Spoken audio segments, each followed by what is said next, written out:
Good morning. Again, for those of you who were here earlier, we've started once, and now we're starting again. No one was here. We just got so excited. We began, and I looked at the screen, and there was nobody in chat. So, welcome. If you can throw some green check marks in there so I can make sure we're all together. A couple things while you guys are doing that. I see that a few people are asking questions about the midterm, and a few people are asking questions about mark cutoff and grades and things like that. So let's get those out of the way first, and then we'll jump into Unit 4. And I know Taylor is mentioning that there was no lesson, so I'll explain that as well. Okay, so let's start with some of the things that people were mentioning here. So first thing is the midterm is November 9th. I believe it's a Monday. Maybe you guys have a calendar. You can look at that and confirm that for me. So November 9th is the midterm. It's going to be at Central Gym. It'll just be you guys, nobody else. Which leads to the second question that somebody, I think Abby and Ava or Avery were questioning, well, if our marks get cut off on the 6th and our the midterm exams on the 9th, how does that work? So this is how it's going to work. Basically, when we're kind of working our way through the course, we'll probably get done another 4 lessons. So in Unit 4, and there might be a quiz or something from Unit 4 that goes on your marks. But wherever we end up on the 6th, that's kind of where our grades will be cut off. So I'm not going to say, oh, we've almost made it through Unit 4 and you guys must write the Unit 4 test. No, if we don't get to the Unit 4 test before the 6th, then that's fine. We won't have the Unit 4 test on the report card.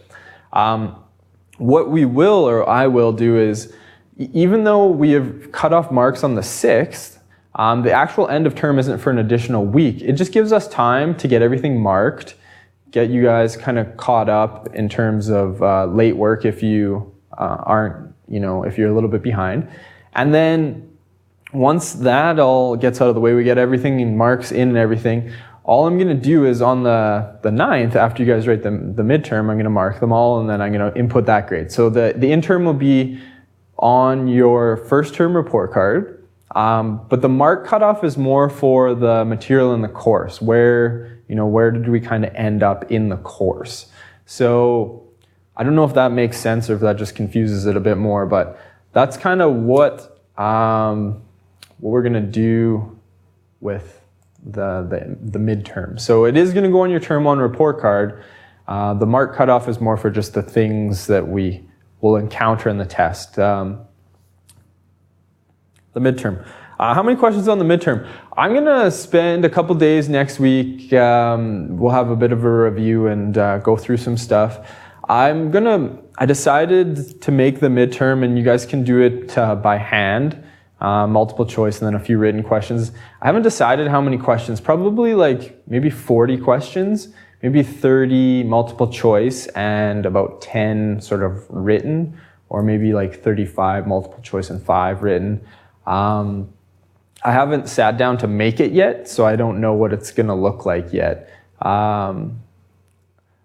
It's not a big thing. It's just, it's going to be units 1, 2, 3, and then a little bit of a unit 4. So it's nothing to be afraid of.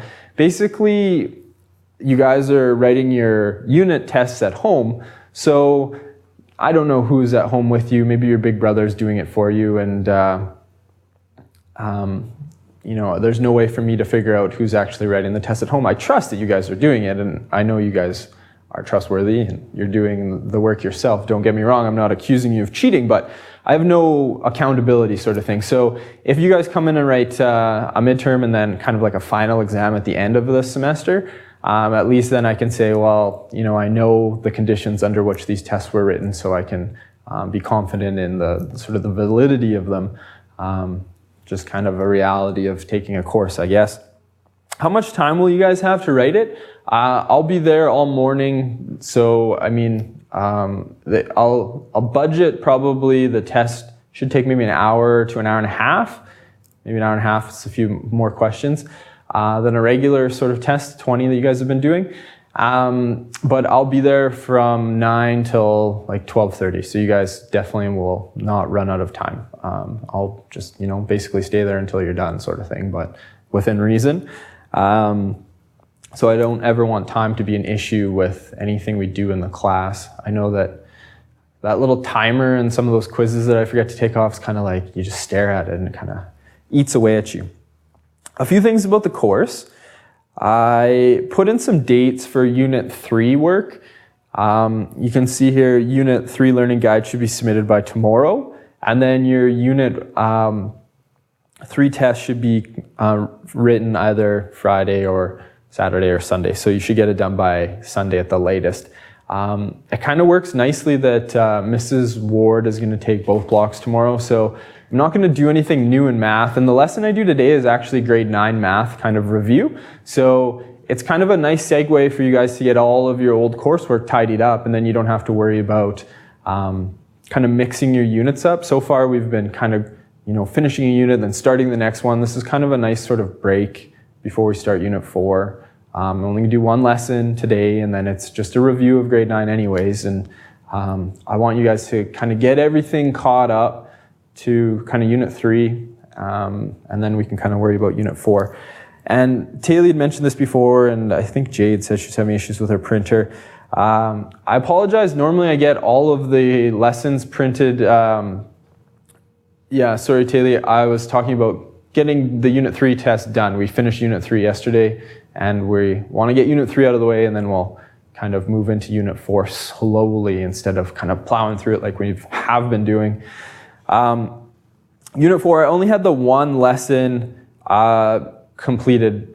Basically, the lessons I have were a little bit different than the textbooks. Presentation of the material is a lot different than what's in the course here. So I had a lot of things to move around, and I might actually add a whole nother lesson in here. So I'm just kind of tweaking things. So I only included the one lesson, and hopefully by the end of the day on Friday, I'll have all of them grouped together again. I just want to go through them one more time and make sure I haven't missed anything. So I apologize for not having them all done ahead of time, but I figured we're only going to do this one lesson, and then you guys probably starting on Monday again will get to the rest of it. So I'll have the rest of the lessons uploaded for sure by the end of the day tomorrow. I just wanted to go through them again. So that's kind of housekeeping. We are done Unit 3. You should have your learning guide submitted by the end of the day tomorrow at the latest. You should have your test written anytime between now and Sunday night. So it gives you plenty of time, I feel, to get that Unit 3 test out of the way. And then we're just going to dip our toes into Unit 4 right now. And I don't foresee it being anything difficult today, just kind of stuff we've been doing, stuff you did in grade 9. So let's jump into this. Also, you should know that at the end of this, if you have any further questions about Unit 3, I'd be happy to go through those. But I just want to get this out of the way just so we're kind of keep moving. So here we go. This is Unit 4, Lesson 1. If you printed it, great. If you didn't, maybe just write down some of the questions we do. As I said at the beginning, it's basically a review of grade 9 stuff and some of the stuff that we've been doing. So let's see how it goes. All right, so Unit 4, Lesson 1, the prefix mono means what, and bi means what, and tri means what, and poly means. These are all terms, they're prefixes that go in front of lots of words kind of common in our language. Do you guys know what like mono or bi, tri, poly, you know what these mean? Think of things like a bicycle. Why is a bicycle called a bicycle? I'm obviously emphasizing the word bicycle at the front of that, but a bicycle, what does that mean? Tricycle, what's that? 2, 3, yeah, these make sense. Mono, maybe, I think mononucleosis, if you've been like, oh, my friend has mono. I think that's, I'm not a doctor, I've never had it before, but I'm pretty sure mono is like you have a lot of white blood cells. Mono, meaning lots of white blood cells. Just all your blood is that white blood.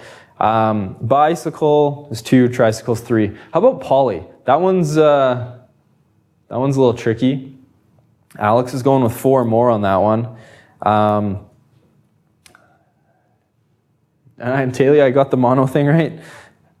I've never had it. I heard it's pretty terrible though.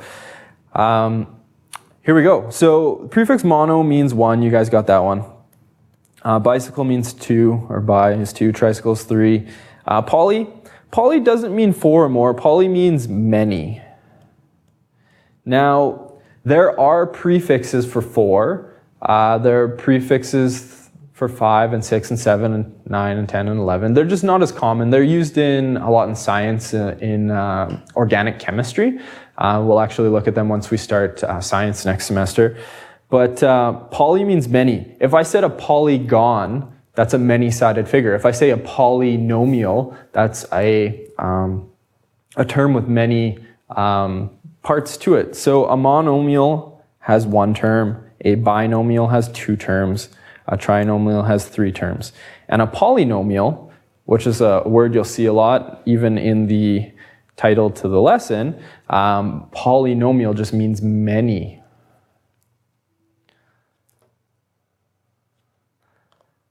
We have some discussion going on mononucleosis.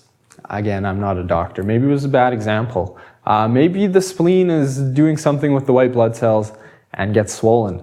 I'm not sure. I think it's kind of beyond what we're talking about here. Oh well. Maybe somebody, Haley had mono. You can just, yeah. Did you have a lot of one thing when you had mono? Maybe a lot of pain. Hey, Haley? All right, so we have a few examples to look at. So identify the following as a monomial, binomial, or trinomial. So a monomial has 1 sort of term in it. If it has 2 terms, it's a binomial. If it has 3 terms, it's a trinomial. And what do I mean by terms? I just mean how many things are there. So I have this 12x, and I have this minus 5. How many things do we have? How many terms do we have? That looks like 2. So if we have 2 terms, that is a binomial.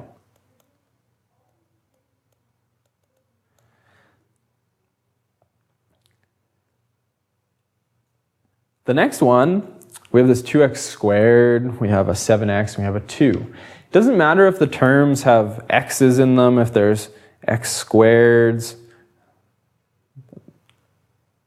or what there is. It's just how many things are there. So this one has 3, so this is a trinomial.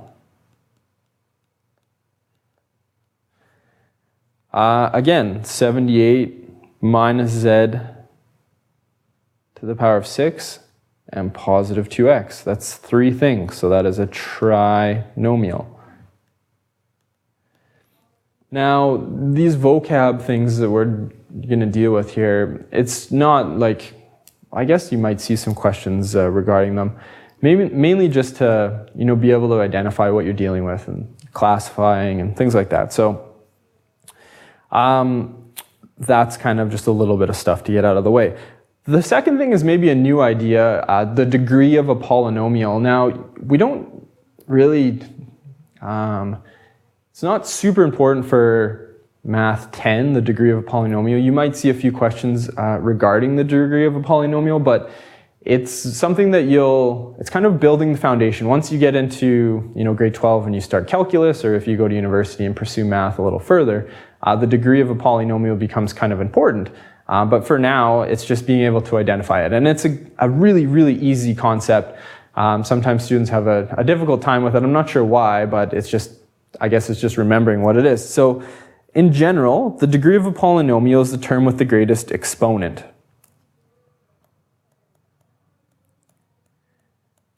Now, we're going to look at a couple examples, and then you'll probably kind of understand what I mean by degree. So identify the degree of the following polynomials. So we've just said the degree is the term with the greatest exponent. Okay, Damon, good luck with your re-login. The term with the greatest exponent. So I look at my terms. I have a binomial here. I have two terms. I have 12x and I have minus 5. I see that I have really no exponents to speak of. I don't have any exponents next to the 5 or the x or the 12. But what is there? Well, I know if there's nothing there, that just means there should be a 1. So this 12x to the power of 1, and this 1 is the greatest exponent I have. So this would be called a first degree polynomial.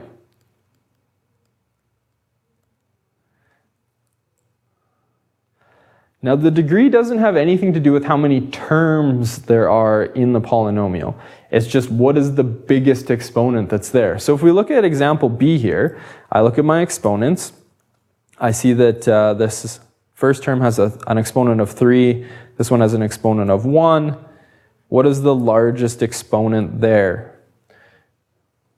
Looks like it's a 3. So this would be a third degree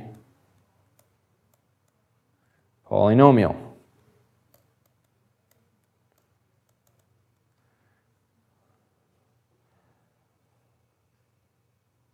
So it was perhaps a coincidence that there was 3 terms and the highest exponent or the greatest exponent was a 3. So technically speaking, it was a third degree polynomial or a third degree trinomial, because 3 terms is trinomial, kind of bringing the two ideas together. That's a good question, Alex. And polynomial, it just means many terms. So a polynomial is just a general term. Just like a polygon is a many-sided figure. If I talk about polygons, that means like a square. That's a polygon, it has 4 sides. A triangle, that's a polygon, it has 3 sides. So when I talk about polynomial, it's just a general term that means many. So I don't have to talk about the exact number that's there, just many terms. But you're right, it is technically a third degree trinomial. This last one, I look at my exponents, I see that my z has a power of 2. The 78 is just a 1, this z here is a 1. So my greatest exponent is this guy. So this is a second degree. And then kind of building on what Alex just said, I could say it's a second degree polynomial, or I could be specific and say, okay, this thing has how many terms? I have 1 term, I have 2 terms, I have 3 terms. So this is a second degree trinomial. So polynomial is just general, and trinomial is more specific.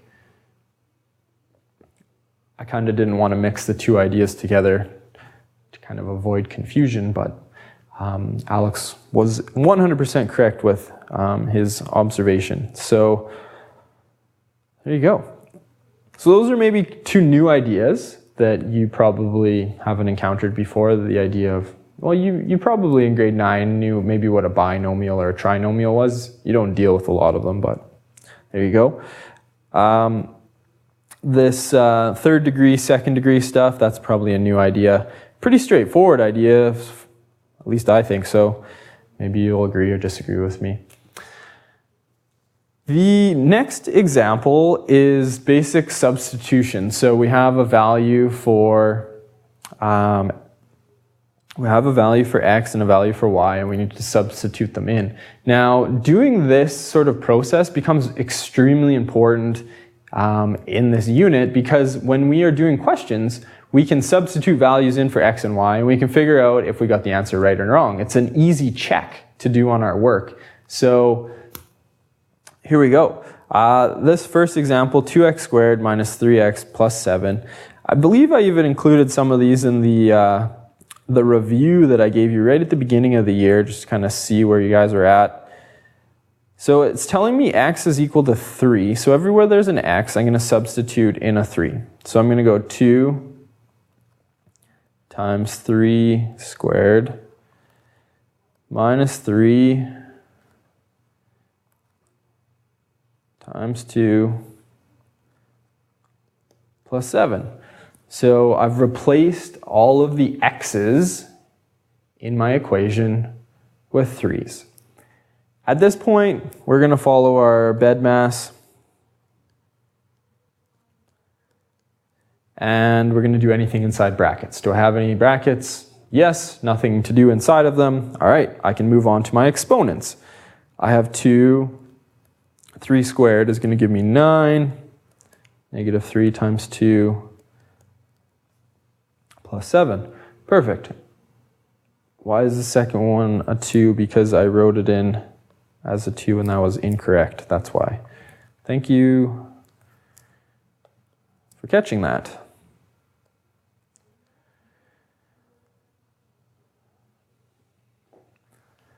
All right, continuing on, 3 times 3 is 9, 2 times 9. So I've done my brackets, I've done my exponents.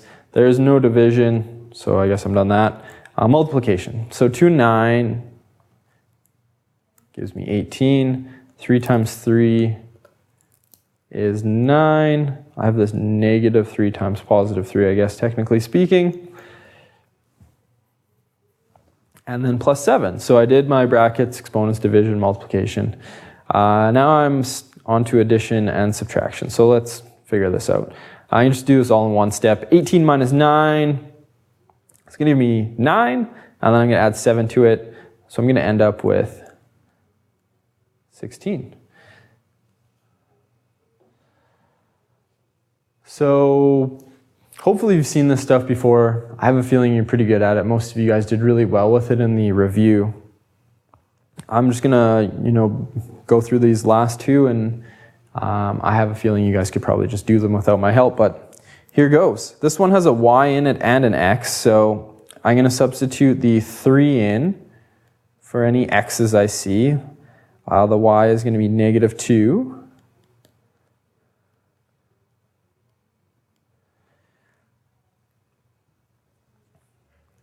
There's no brackets to deal with, no exponents, so I'm right on to multiplication. 3 times 3 is 9 times 2, which is negative. It's going to be negative 18 plus 7 minus 3.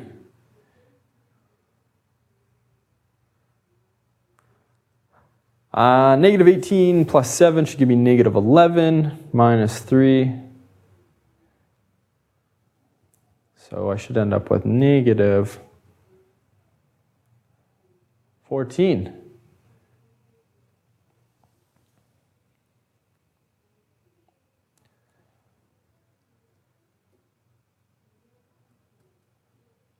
So hopefully that's okay.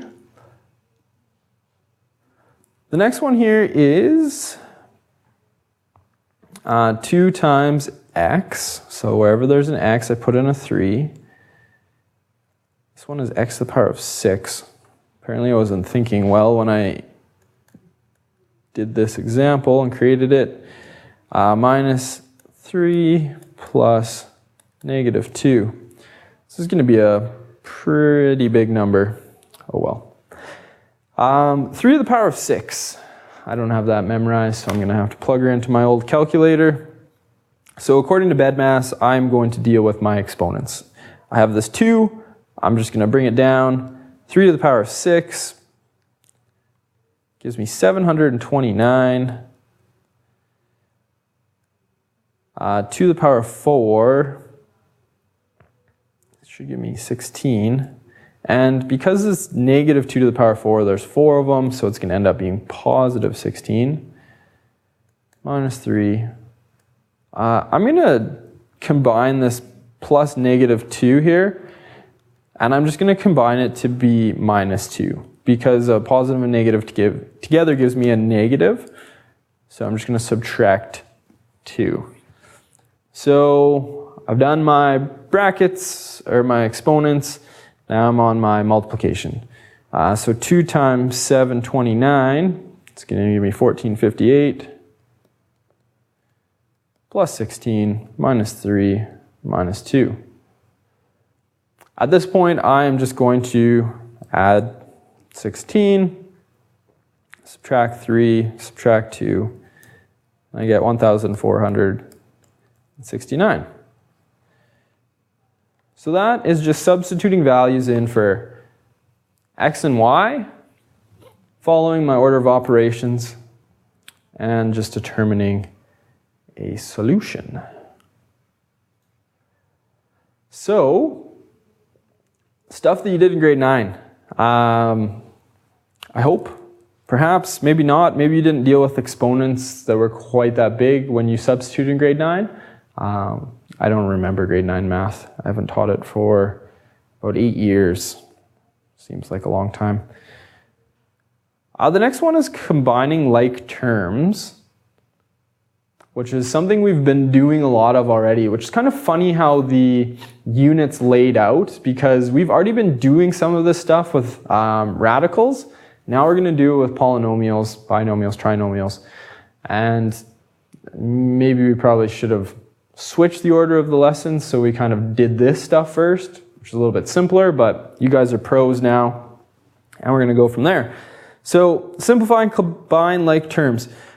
It's important to identify in this first question here that the operation we're dealing with the brackets here is we're just adding these two things together. So, I have 4x plus 3x. How many x's do I have? Well, I have 4 plus 3 is 7 x's.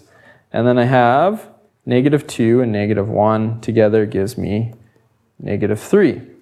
So I just have 7x minus 3. When we look at the second one, this is maybe where this gets slightly tricky. I'm subtracting everything in the second bracket. So kind of the way I learned how to do this was that there's an imaginary -1 out front here, and it's being multiplied by everything inside the bracket. So I'm going to change the sign of everything in the second bracket. Is this something you have encountered before? The subtraction of these terms, kind of like what I'm doing right now. Is this something that you've seen, or is this kind of a new idea? You have to refresh my memory. I'm going to just rewrite it. 4y minus 7. The -1 times 2y is going to be -2y, and -1 times +1 gives me -1.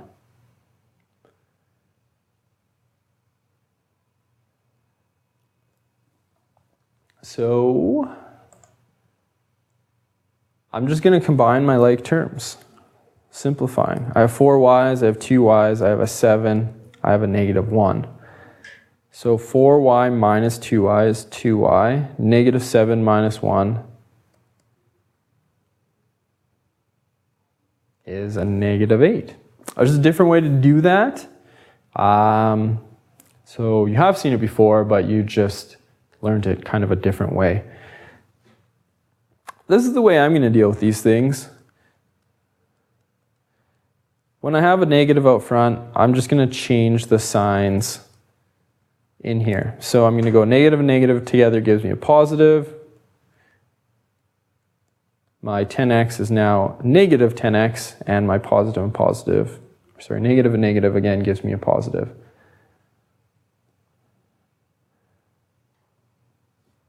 Fixing all those signs, combine like terms. I have an x squared, I have an x squared, I have an x, I have an x, and then I have just my constants, my 3 and my 1. So I have 4x squared plus another 1 is 5x squared. -2x minus 10 is -12x. And then 3 and 1 gives me a +4. Now, strategically, I've written the answer in descending order of exponents. So I don't know if that makes sense, but I have my x squared term first, then my x term, and then just whatever's left. It's just kind of how things will be written. It's just one of these kind of unwritten math rules when we write down our polynomials, in this case a trinomial. We always start with the biggest exponent, then go to the second biggest, and then go to the anything without an exponent. So that's simplifying, collecting like terms. Does anybody have any questions there? Disliked how I did that? Example? Everything's kind of peachy. We're doing okay. Be negative 11.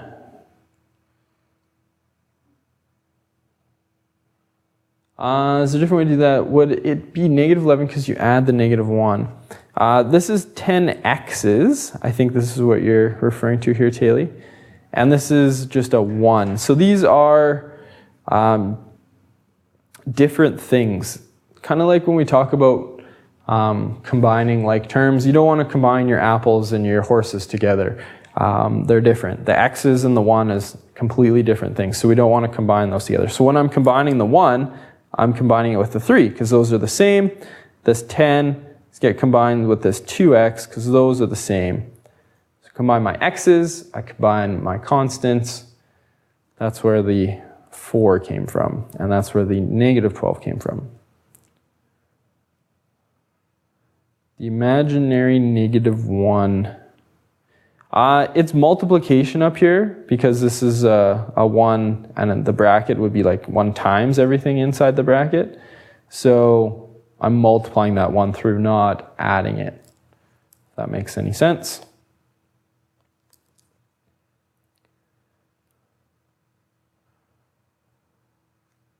Just 2 more examples, and this is all stuff that we have been doing. It's kind of weird to see it again, but I guess this is the why. Why are we doing this stuff? To kind of build on the things we're doing in this unit.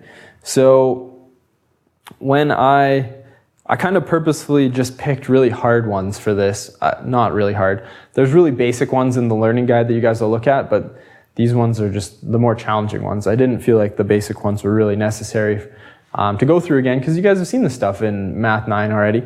So when I am multiplying my terms, I multiply the constants, and then when I multiply with my exponents, it's important that I add. So what's going on here? I guess I could do this in 2 steps, or I could do it in 1 step. I could go 2 times 3 times the negative 4, or I could just deal with the first 2 and leave the second or the third one by itself, and then once I combine these 2, I could then just bring this negative 4x3y squared down and then multiply these together now.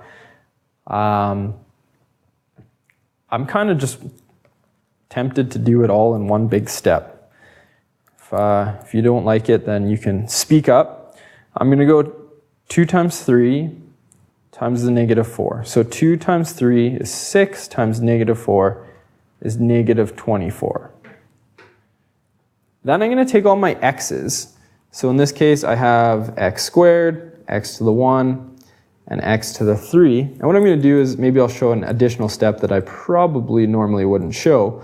I'd go x to the power of 2 plus 1 plus 3. And then I have my y's. I have 2 y's here and another 2. So I have y to the 2 plus 2.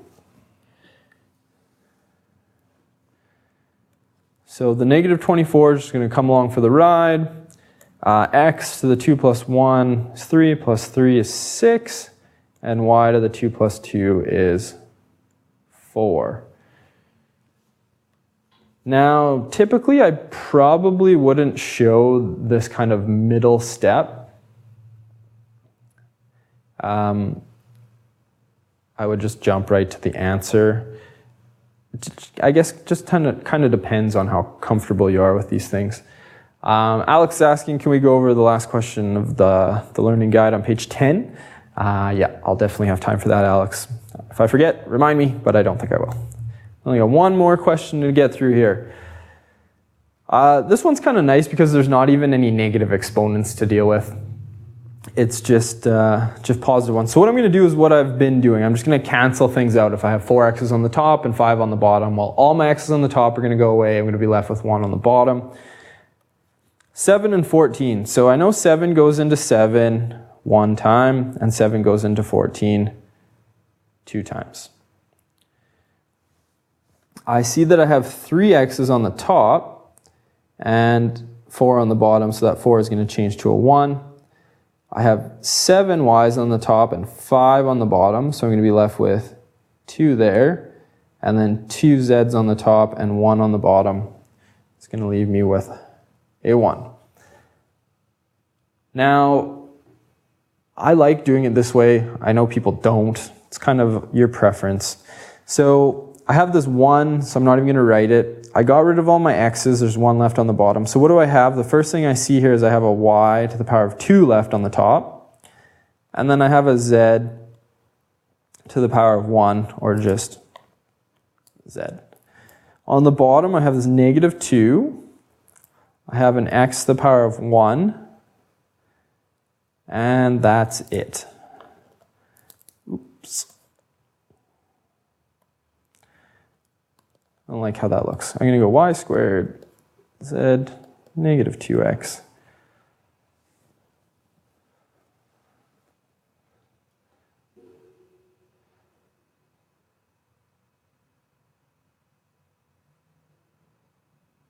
And that's kind of just where I end up there. So we've done a ton of questions like that already, and you guys have been doing well with them. So they, if anything, are going to get easier in this unit 4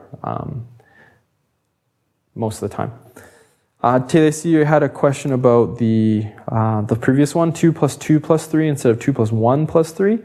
So the 1 is coming from the x here, has no exponent. So if it has no exponent, I'm just going to leave it as a 1. So there's the 2, there's the 1, and there's the 3. 2 plus 1 plus 3 gives me the 6.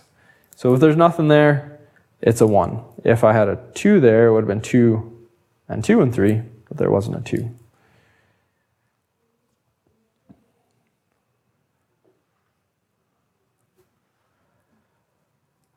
Do you divide each one the number? Yeah, I guess you could. In this case, you have the 7 and the 14. And if I just had 7 over 14, that's just going to be the same thing as 1 over negative 2, which is what I really have out front here, but I don't write the 1.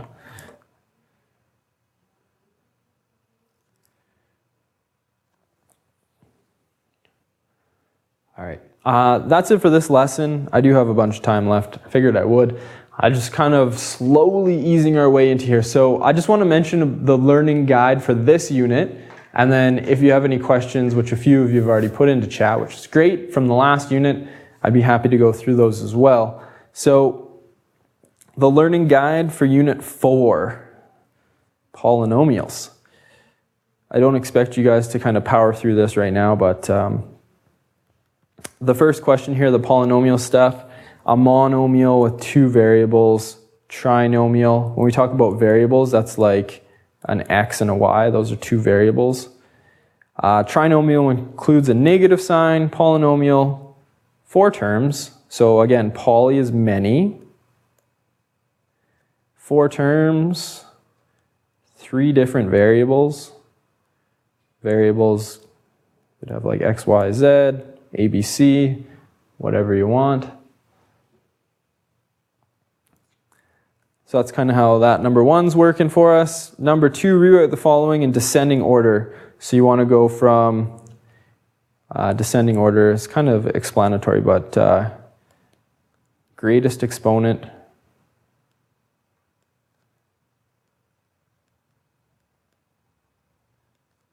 to smallest. So if I see I have, what's the greatest one here? I have a 7, then I have a 6, then I have a 5, then I have a 2. So just looking at the exponents there.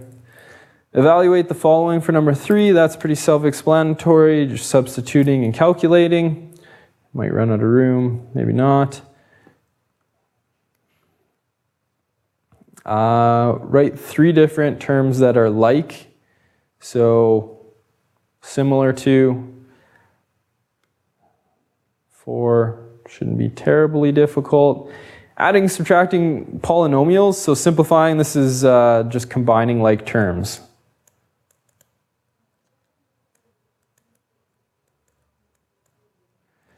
So that's that. Pretty straightforward. Multiplying, dividing. I didn't do any distributive ones. I think this actually comes up in the next section. So for day 1, we're going to end it there, right before multiplying and dividing polynomials on page 2. So not a ton of stuff. And the next time we meet again is going to be Monday's class. And we have a lot of time between now and then. So there you go. So questions from the learning guide from the last unit. I can see there's a few of them. I'll just start at the top, and on page 10, last question of the learning guide for unit 3. I had a feeling this would be a question. British researcher developed a formula to determine walking or running speed based on hip height and stride length. So S is 0.78 L, 1.67, blah, blah, blah. S is the speed in meters per second, L is the stride length in meters, and H is the individual's hip height in meters. So when it says the hip height, which is H, is 0.93 meters, and their stride length, they're including that as L, is 1.25 meters. This is kind of a substitution type question in which we will have to use the formula to figure out the speed. So speed is 0.78 times L, 0.78 L to the 1.67 and H to the 1.17. So just rewriting the formula.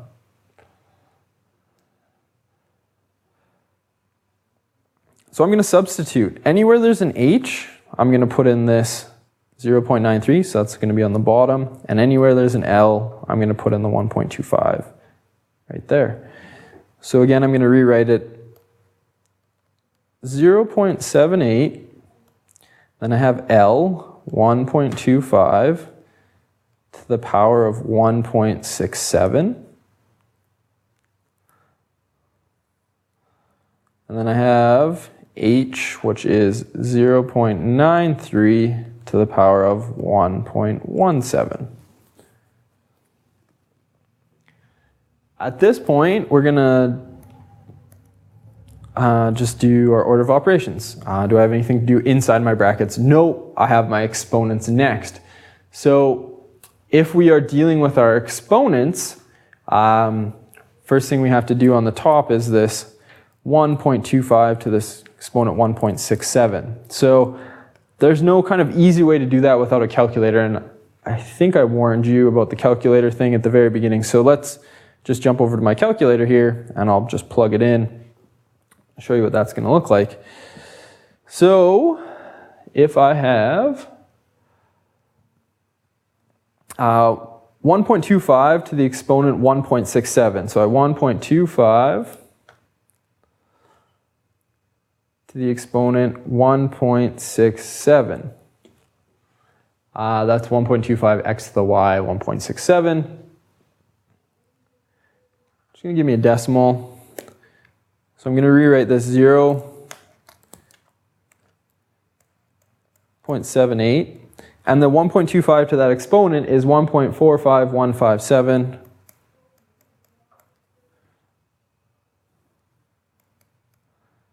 And that just goes on. I'll try to keep that little number in the window of my calculator. On the bottom, I'm going to end up doing the same thing. In order to kind of get as close to the answer without rounding as possible, what I'm going to do is I'm just going to do the top right away. So in my calculator window, I already have this number. And I know from looking at the question, I'm going to multiply it by 0.78. So I'm just going to hit multiply, 0.78, and equals is 1.132222, whatever. So I know the top is going to be 1.13222222. Now I'm going to deal with the bottom, 0.93 to this 1.17. So I'm going to go 0.93 x to the y, 1.17. The bottom's going to be 0.91859.